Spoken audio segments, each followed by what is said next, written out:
There are tons of click-by-click how to set up an Etsy shop tutorials out there. And let's face it, Etsy guides you through the whole process anyway. But what about the things that none of the gurus actually talk about? Like how to make that new shop successful, what steps you need to take to get that shop off the ground, or what to do when your brand new shop gets shut down right after opening.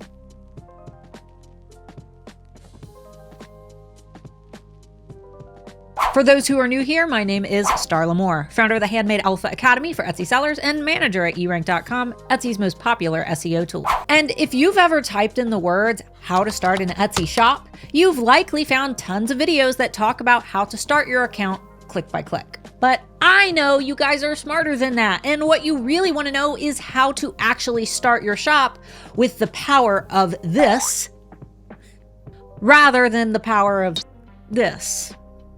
He do be cute though.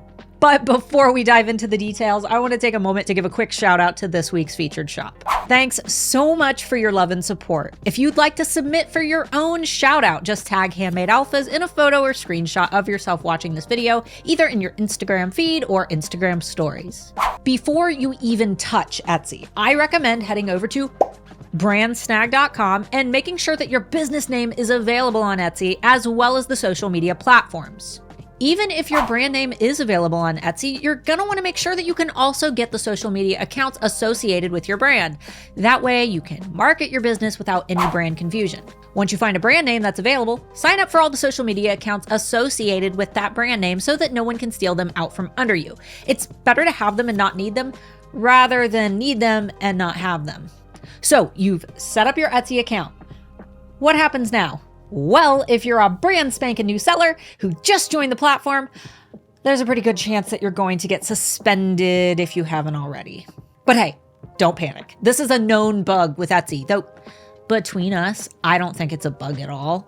Gonna spill some tea right quick. In short, new Etsy shops have been getting deactivated upon opening for the last few years. And personally, I think that Etsy is doing this on purpose.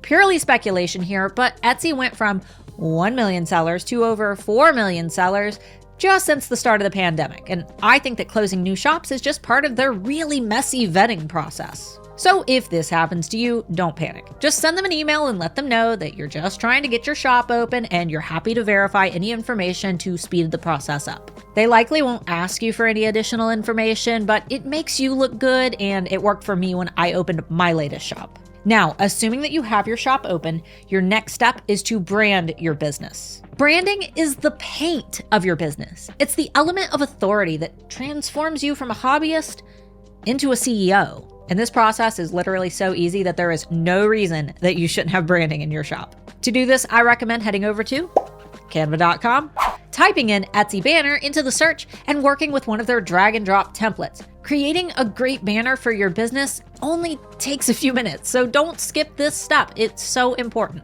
Next, you need to fill out all of your shop sections, and this includes your shop announcement, your policies, your FAQs, and your about section. And yes, you need to add photos to this section.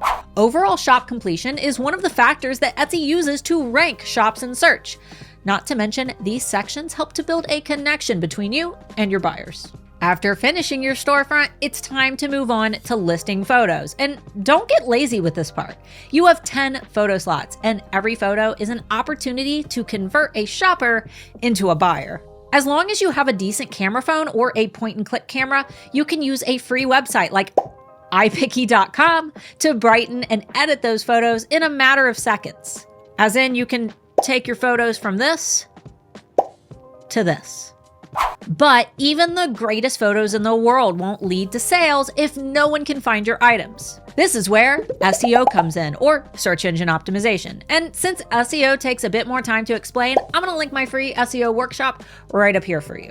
And guys, don't skip this step. 9 times out of 10, when someone says that their shop is getting no traffic, it's because they have bad SEO. And in my workshop, I'll give you a running start. Next, you're going to want to price your items. To do this, head over to erank.com, sign up for a free membership if you don't have one already, and use their profit calculator to determine how much you should charge for your products. And remember, Etsy is a place to compete in quality, not prices. So try to price in the top 10% of your market. If you're selling a physical item, the next step is to decide how you're going to ship that item. You can purchase your shipping labels direct through Etsy or through sites like ShipStation and Pirate Ship, where you can get a discount on your labels. I also recommend getting yourself a Rollo thermal printer, which doesn't require ink and will save you a ton of time and money in the long run. And if you're confused about which shipping method is best for your items, I recommend you package up one of your items and take it to your local post office on a day when they aren't busy. Your postal workers are there to help, so ask them which method would be the most cost efficient based on your item size and weight.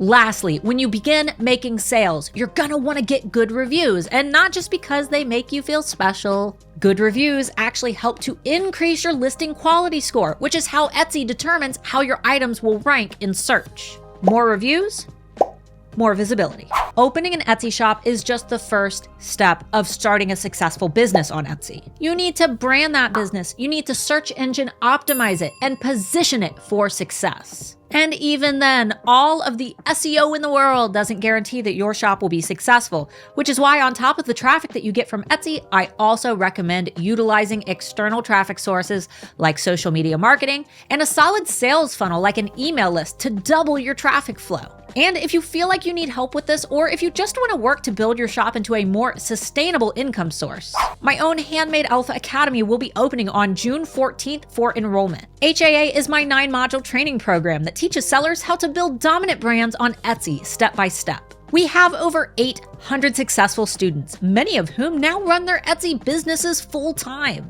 If this sounds like something that you might be interested in checking out for your own business, I've added a link up here somewhere and down below where you can learn more about our program, our success stories, and the class curriculum. Overall, success on Etsy comes from planning ahead and making strategic moves towards your growth. With a little science, a lot of data, and some help from a trusted Etsy expert, you'll be well on your way to Etsy success. Cue the funky lo-fi beat.